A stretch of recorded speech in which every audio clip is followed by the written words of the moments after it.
મનરેગા કૌભાંડ બાબતે આજે જ્યારે મનસુખભાઈ વસાવા એમણે પોતાની સરકારમાં ગાંધીનગરથી લઈને ગ્રામ્ય કક્ષા સુધી કેટલું મોટું કૌભાંડ થાય છે એ ઉજાગર કર્યું છે, ત્યારે એમને અભિનંદન આપું છું.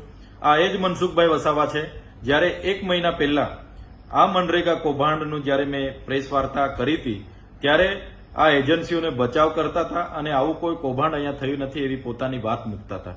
ત્યારે મનસુખભાઈ વસાવાએ કીધું કે મનરેગા કૌભાંડમાં જે પણ એજન્સીઓ છે એમને હું સારી રીતે ઓળખું છું, એમને હમણાં પણ સર્કિટ હાઉસમાં બોલાવી મેં મુલાકાત લીધી છે અને ગાંધીનગરના મંત્રીઓ, એમના સાંસદો, એમના ધારાસભ્ય, એમના સચિવો, એમના નિયામક, ડીડીઓ, ટીડીઓ સુધીના કેટલા લોકોને કેટલા હપ્તા અમને આપ્યા છે એની પણ સંપૂર્ણ માહિતી એમની પાસે છે એવી એમણે કબૂલાત કરી છે. ત્યારે મનસુખભાઈ વસાવા પર પહેલેથી જ આ માહિતી હતી અને આજે પણ છે, ત્યારે એમને વિનંતી છે કે આ તમામ પ્રકારની માહિતી જગજાહેર કરે.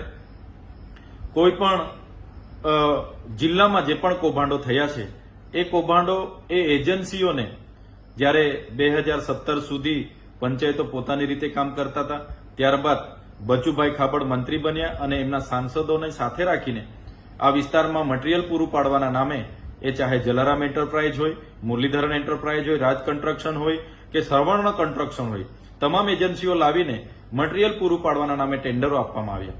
આ એજન્સીઓએ એક પણ કોરીમાંથી કપચી, લીજોમાંથી રેતી કે કોઈ દુકાનમાંથી સળિયા સિમેન્ટ લીધા વગર કે કોઈ જગ્યાએ એ મટીરીયલ પૂરું પાડ્યા વગર બોગસ રોયલ્ટી જીએસટી વાળા બિલો મૂકીને કરોડો રૂપિયા સરકારી નાણાં પોતાના ખાતામાં જમા કર્યા અને એ નાણાં કેટલાય નેતાઓને, કેટલાય અધિકારીઓને એમણે વ્યવહાર કર્યો ને આ કૌભાંડ છેલ્લા 5 વર્ષ સુધી ચાલ્યું. તો આ એજન્સીના ખાતામાં 2500 કરોડ રૂપિયા જમા થયા છે. એની સઘન તપાસ થાય એવી અમારી માંગણી છે.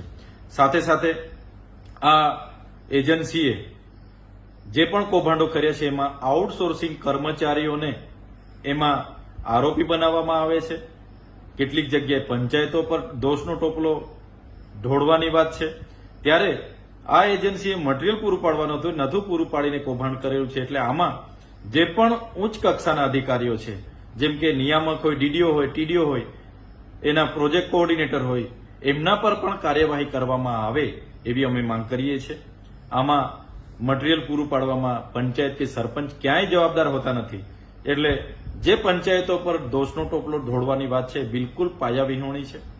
સાથે સાથે હમણાં જે તપાસ ચાલી રહી છે એમાં મોટા ગજાના મંત્રીઓ, સાંસદો, ધારાસભ્ય, એમના સંગઠનના માણસોના નામો પણ બહાર આવે એવા છે અને મનસુખભાઈ પર માહિતી છે. ત્યારે આમાં મને લાગે છે આવનારા દિવસોમાં હાઈકોર્ટના નિવૃત્ત ન્યાયાધીશની અધ્યક્ષતામાં સીબીઆઈ, ઈડી અને જીએસટી વિભાગને સાથે રાખીને તપાસ કરવામાં આવે એવી અમારી માંગણી છે.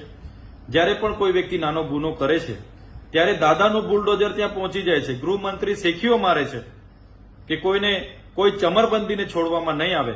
ત્યારે મારે વિનંતી છે કે તમારો ઝીરો ભ્રષ્ટાચારની જે નીતિ છે એને સાબિત કરવા માટે, દાદાના બુલડોઝરનો પાવર સાબિત કરવા માટે ખૂબ સારો અવસર તમારી પાસે છે. આમાં તમે ઝીણવટથી, નિષ્પક્ષથી તપાસ કરાવો. જે પણ લોકો જવાબદાર હોય, તમારા સરકારના હોય, ચાહે વિપક્ષના હોય, ચાહે સંગઠનના હોય, ચાહે ગમે તે મોટા અધિકારીઓ, એના પર કાર્યવાહી કરી બતાવો એવી અમારી માંગણી છે.